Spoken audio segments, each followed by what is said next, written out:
accuracy has been, is, and will always be our goal. The annual production results of the 87 horizontal wells drilled in the Utica Shale have been compiled and posted on our website. We aren't going to go through each well today, but I want to point out that these 87 wells produce more than 600,000 barrels of oil and more than 12 billion cubic feet of natural gas. I want to make three key points. The production from these initial Utica wells makes a compelling statement about the staggering amount of oil and gas resources Ohio's shale may contain. Our projections for the rate of growth of the Utica play have been accurate so far, and we believe that we are on the onset of a new boom. Now let me explain these points. The first thing is to understand that we do not wish to diminish the importance of the vertical or conventional wells. They have been, are, and will continue to be a vital part of Ohio's energy production. With that in mind, Utica well production is skyrocketing. These wells make up only 0.2% of all the wells in Ohio, yet last year they produced 12% of the oil and 16% of the natural gas in Ohio. Now take a look at this animation. Based on our 2012 Utica Shale production numbers, on average, a single Utica well produced as much as 312 conventional wells. Additionally, the average Utica well produced as much natural gas as 448 conventional wells. Now, although it's still very early in the development of the Utica, this shows the enormous potential of this play. Another important fact is the number of the new wells drilled is close or greater than our own healthy projections.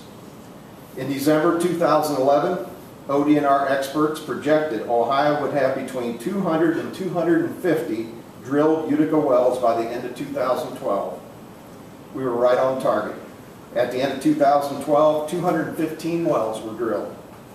At the end of 2012, not only were there 215 wells drilled, but we estimated that 50 wells would be placed into production.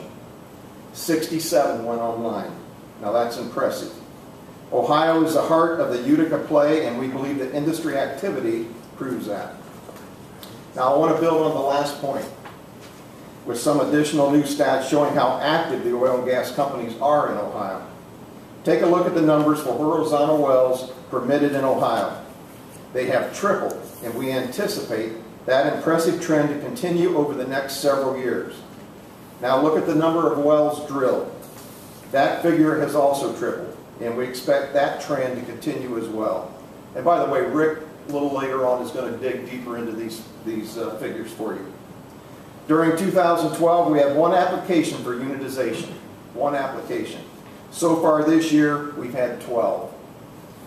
These and further indicators of dramatic and unprecedented growth that Rick Simmers will talk about later. Another important point is companies want wet gas, and Ohio's got it. With my farming background, I spent a lot of time talking about wet and dry seasons. Until now, I was always talking about rain or lack thereof, but the Utica Shale brings a new meaning to those words. The Utica is different because it has oil buried deep underground, as well as wet and dry gas.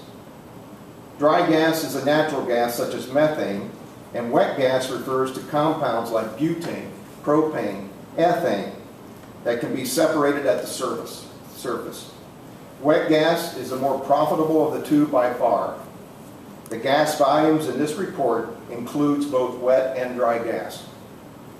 The first time in Ohio's history, the industry is extracting wet gas in volumes that justify the expensive midstream infrastructure. This is what's happening now. Once the infrastructure is able to process and transport the wet gas to market, the volumes of these valuable commodities will increase in unprecedented and exponential way. Now, how does the future of the Utica Shale look in Ohio? Right now, it looks very bright. And a lot of that has to do with the building up the key part of the industry infrastructure. The midstream infrastructure present in Ohio is under construction and rapidly expanding to move more oil and gas currently being produced. The current lack of online midstream infrastructure is one of the major contributing reasons why only 3 Utica wells produced for more than 300 days last year. Only 3 wells produced for more than 300 days. Until there's a reliable and affordable way to move the vast amounts of natural gas that's in this place should produce, companies will choose to wait. And that just is simply good business.